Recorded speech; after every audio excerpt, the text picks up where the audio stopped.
Stalo sa vám niekedy, že ste chceli spraviť nahrávku krásne bright, otvorenú a modernú, no v momente, keď ste pridali výšky, zvuk začal byť ostrý, agresívny a unavujúci na uši. A teraz otázka. Je problém vo vašom mixe alebo v nástrojoch, ktoré používate?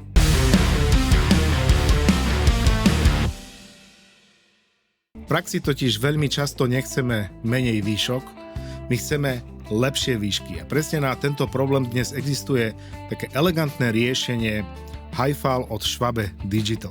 Väčšina ľudí rieši jasnosť pomocou equalizeru. Pridajú jednoduchý high shelf a zvuk sa síce rozsvietí, ale zároveň stratí jemnosť, hĺbku a často začne rezať do uší. Ľudské ucho je extrémne citlivé v oblasti vysokých frekvencií a práve tam vzniká najviac mixerských chýb. Hi-Fal vychádza z acceleration limiterov z éry vinilového masteringu, ktoré slúžili na ochranu ihly pred prehrievaním pri rýchlych výkyvoch vo vysokých frekvenciách. Ja som si tu pripravil takú jednoduchú ukážku, ako sa dá použiť Hi-Fal v praxi. Poďme sa na to pozrieť. V minulom videu som vám ukazoval priamo na tejto piesni použitie kliperu na jednotlivých stemoch. To video nájdete tu. A tým, že sme používali vlastne distorziu pomocou toho kliperu, tak samozrejme, že sme zvýrazňovali tie trošku nepríjemné frekvencie, ktoré pri extrémnom použití môžu byť nepríjemné na ucho. A dneska si ukážeme, ako to môžeme kontrolovať, že zachováme ten feel toho presvieteného mixu, ale zároveň, aby sme to dostali trošku pod kontrolu. A na to použijeme plugin Hi-Fal. Ja pôjdem nejak tak postupne a použijeme to na jednotlivých stemoch, ukážem vám, že kde sa to dá použiť a ukážem vám aj takú fintu, na ktorú som prišiel, ktorá nesúvisí úplne presne s tým, na čo ten plugin bol vymyslený. OK, poďme začať s bicimi a skúsime si tak trošku zanalizovať ten zvuk. Ja to pustím v solo móde teraz. Že počujeme, že je high-ka navýškovaná, ale to isté platí aj pre top-end snare. Poďme to teraz poladiť tak, aby to znelo trošku homogenejšie. Keď si otvorím Hi-Fal, mám tu iba zo pár knobov, ktoré môžem ovládať.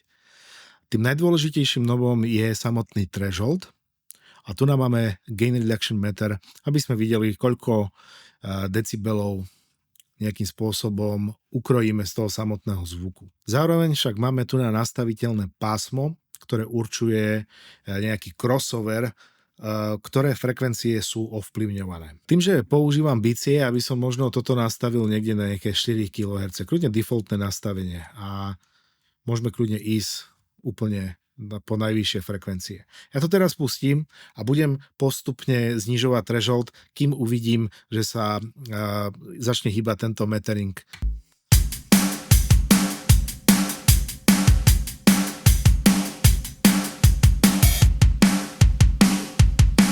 Dobre, tu už to počujem, že to pracuje. Pustíme ešte raz.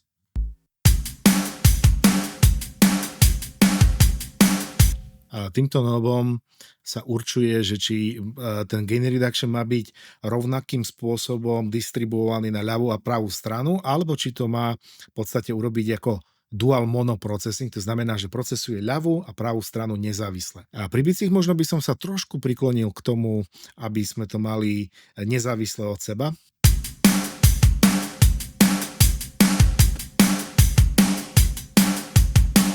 A skúsim sa teraz pohrať s atakom a release, že čo to urobí.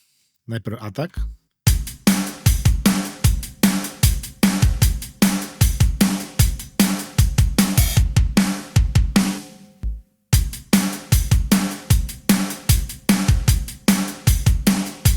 Osobne sa mi to páči pomalý atak a pomalý release, pretože keď použijeme príliš rýchly atak, tak už počujem, že strácam trošku údernosti a snapu z toho snaru a to samozrejme nechcem. Skúsme si to vypočuť ešte raz.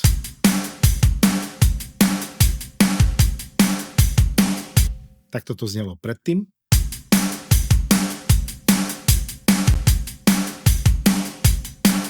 Ten dojem tých vysokých frekvencií sme nestratili, je to trošku kontrolované a príjemnejšie na uši. Môžeme sa pozrieť teraz napríklad na gitary.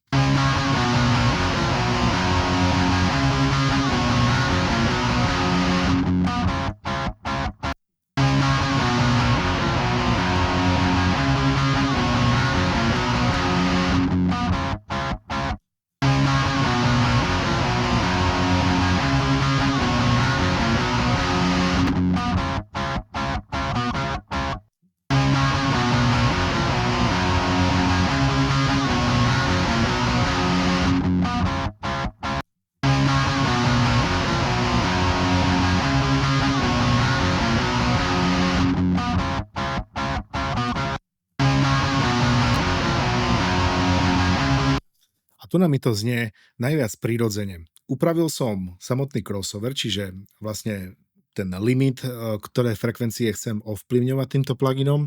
A keďže ja viem, že gitarový kabinet je najviac prezentný v tom stredovýškovom pásme od nejakých 3 až do nejakých 7 kHz, tak tu si nastavím takú rezervu na 12 000 Hz, čo je môj vrchný limit a spodný limit nejakých 5,6. Čiže sústreďujem sa na tie najviac iritujúce frekvencie. Mám tu na channeling nastavený, že ľavý a pravý kanál je procesovaný osobitne, pomalý atak, rýchly release. A všimnite si, že keď to bude bypassnuté, aké doslova tá gitara znie ako vysielačka, dosť tak nepríjemne, a keď zapnem ten plugin, ako to celé zjemní.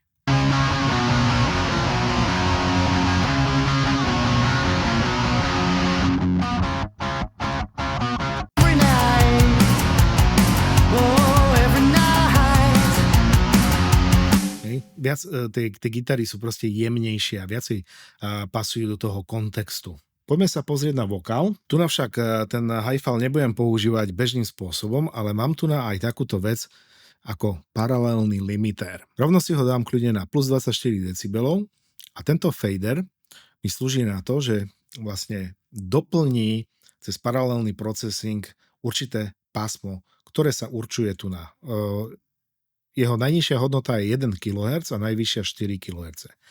A ja teraz ten vokál týmto sprocesujem kvôli tomu, aby som dostal nové frekvencie do toho vokálu, aby sa viacej presadil cez ten celok, hlavne cez tie gitary. Ja to urobím najprv v solo mode, aby ste počuli, že čo to vlastne robí. A kľudne to vysolujem.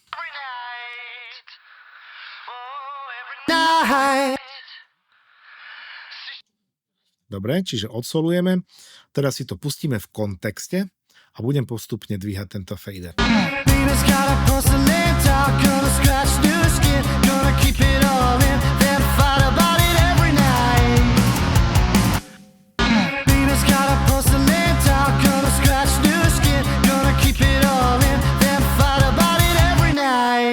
Skúsme vypočuť v solo mode. Takto to bolo predtým.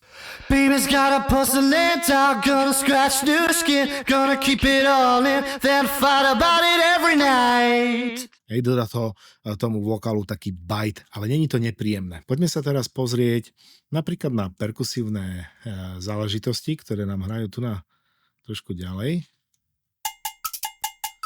Toto je dosť nepríjemné.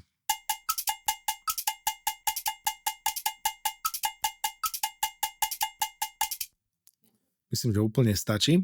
Máme tu však ešte jeden potenciometer, ktorý som nevysvetľoval, že čo robí, a to je tento trim.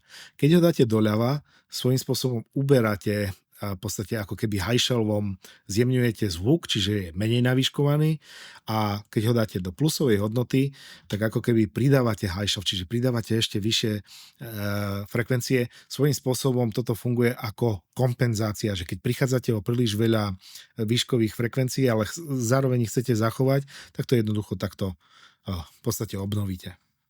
Poďme si to vypočuť.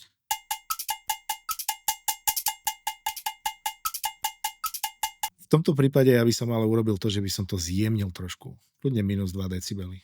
Vypočujeme pred.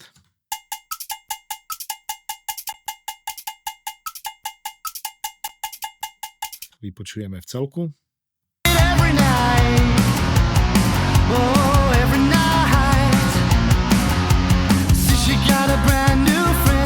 Poďme si to ukázať ešte na bas-gitare, ale zase by som použil ten paralelný limiter. Nedám si ho úplne na 24 decibelov, môžeme kľudne nejaký kompromis, nejakých 15, a zase len pušneme to pásmo.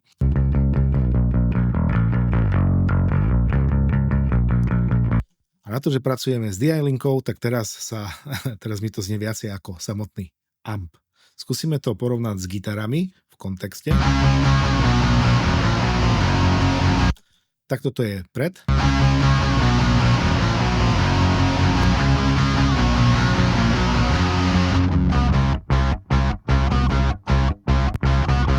No a poďme sa pozrieť ešte na samotný master. Ja by som hi-fi použil tesne pred limiterom. Neviem, či to je tak správne, ale mne to tak dáva zmysel. Ukážem vám teraz trošku inú techniku. Nebudeme to používať klasicky, ale použijeme MS mod. To znamená, že tu si to zakliknem a teraz, keď si toto rozpojím, tak vlastne ovládam osobitne threshold pre to, čo je v strede signálu, čiže mono a osobitne stereo. Dokonca si to tu viem aj vysolovať, takže budeme počúvať v mono.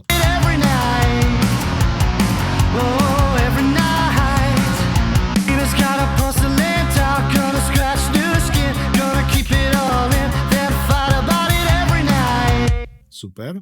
A poďme teraz na strany.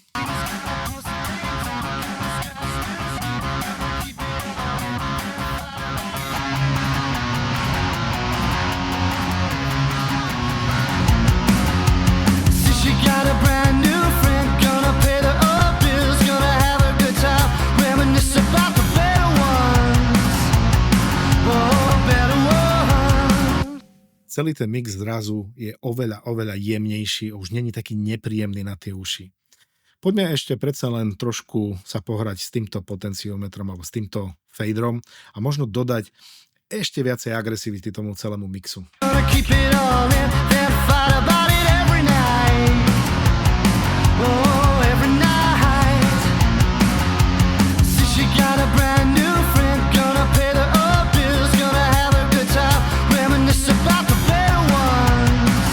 Aký veľký vplyv má ten hi-fi na celkový zvuk a vlastne pustíme si to pred tým procesingom a po procesingu.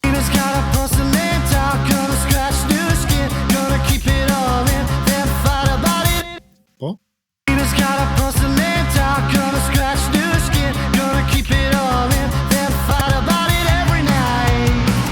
A zrazu má všetko svoje miesto, nestratili sme nejak veľa high-endu, ale zároveň to znie kontrolovane a príjemne na uši.